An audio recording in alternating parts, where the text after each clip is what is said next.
Most of you know that there are different types of projects. The complexity and the pay depends on what the project is. There are 6 different types of projects that I want to go over, and hopefully this could give you some clarity where you are, where you can go, and where you should not go. Just a little disclosure. The levels of complexity and the levels of pay I'm technically giving based on my opinion that I had to encounter with. Specifically on the flooring, which is carpet, laminate, tile, LVP. That is where I'm coming from. But it also involves all the other trades that we can think of. Let's start with customer service. Specifically, what kind of customer service am I talking about? It's the type of customer service where I was involved for a year, and I get to experience and see a lot of opinions and very picky moments of customers. How do they react to my completion? And most of the time, they were not happy because they paid too much for their house and their house is not worth that much money. So obviously now any repair they find is like, seriously, why am I supposed to deal with another issue at my house that I paid $700, $1 million for? The customer service that I'm referring to right now is strictly for new builds, track homes, where you deliver the job, and then within a period of a year, a homeowner has an opportunity to file a complaint that the job was done incorrectly or there are some defects, and they're asking the original company to come back and fix the issue. Fixing the low spots, re-gluing the trim pieces because they were falling off. And what I really did not like about that specific job is that you have to use unlimited amount of super glue because you're trying to piece things together that are not supposed to be taken apart the way how we were doing it. And it's not that we were doing it wrong. It's because if the damage is in the middle of the living room, it doesn't make sense for you to take apart the whole flooring. You just do a surgical cut, you take out the board, you put the new one. Obviously you have to use some super glue for it to stay in place. But that involves everything. Drywall, roofing, cabinets, tile, pretty much all the 20 trades that are involved in the construction of building a house always had to come back for the same problems. So you're working in a homeowner's house where they're already not happy to see you there. And now, unfortunately, you have to come up with a solution how to fix the concern that the homeowner has without creating a bigger problem. So the complexity for this type of work, I would give it a 6. It's pretty hard, but at the same time, because we're working in the track home industry, the bar of perfection is already as low as it gets. Now let's talk about the pay. Let's just say it's not our fault and builder wants us to come back and fix the problem. If you're very low at the chain, obviously it pays very little. If you're higher at the chain, obviously it pays a lot better. We were somewhere in the middle of that chain. Most of the time, it pays anywhere from $45 an hour to $75 an hour for the repair. Specifically, the situations where we were at, the drive is not included. All the supplies and materials you have to buy besides the actual material that we're replacing. So for example, the flooring, tile, that would be provided because it has to be a specific lot match for the repair. But yeah, it doesn't pay very well. The next bar that we have is the track homes itself. So like Lennar, D.R. Horton, Taylor Morrison, we're doing work for them. You know what's interesting? Just a day ago, we got another 20% cut in pricing. So this video is as relevant as it gets. The complexity, I would put it at 4. The reason why is because the homeowner is not watching your back. The builder shows up in the morning, says hi, you do your job, you leave. The standards to accept a track home completion, I don't think there is anything lower than a new build. I'm pretty sure you've seen a lot of videos out there of other trades, how they slack on their job. And it's only a very small percentage of the houses that get inspected properly. Most of them actually just fly by.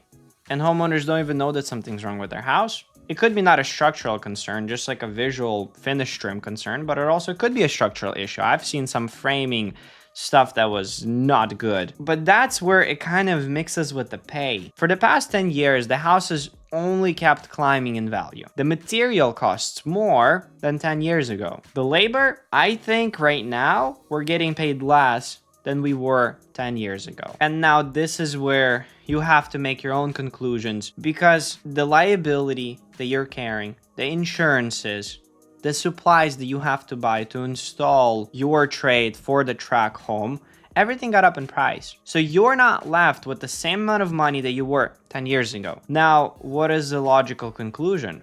You have to start cutting corners. I'm not saying that this is a good thing. I'm just saying that this is the fact. And that's why I want to rate the pay for track homes overall a 5 out of 10. It's 1 point higher than customer service.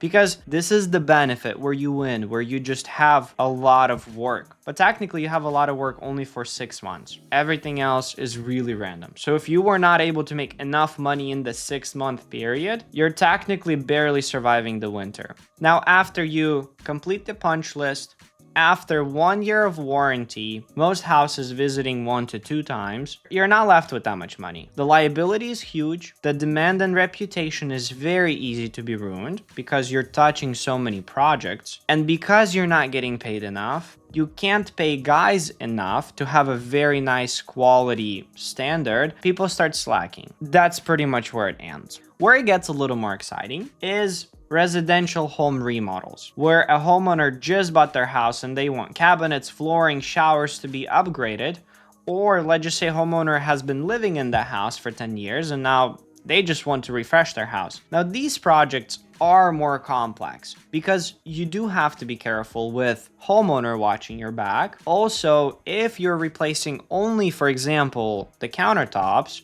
you don't want to damage the cabinets, the walls, the windows, the flooring. So you obviously have to pay attention a lot more to the environment that you're working in. So my complexity for the home remodels will be around 6 to 7. It's not impossible, but it's definitely a lot more riskier than track homes, but it also pays better. So you can afford to take longer to get the project completed. The reason why the remodels pay more, if we're talking about the new build, builder wants to keep as much as possible because they're corporate, that's their vision, that's their goal, that's their strategy. When you're working residential, you get to charge the prices that you think is fair. Now, if you win the project or not, I mean, that's between you and the customer. Another reason why is that homeowners typically remodel their house once for 10-15 years. So if they have money saved up to do their remodel, most of the time they will go for a higher quality product. They want their labor to be done right because they don't want to worry about it for the next 15 years. So they're willing to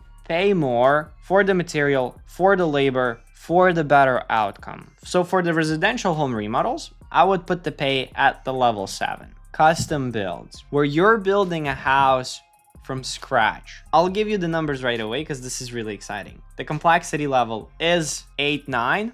The pay is 9-10. The reason why complexity is challenging, it's not because the homeowner watches your back.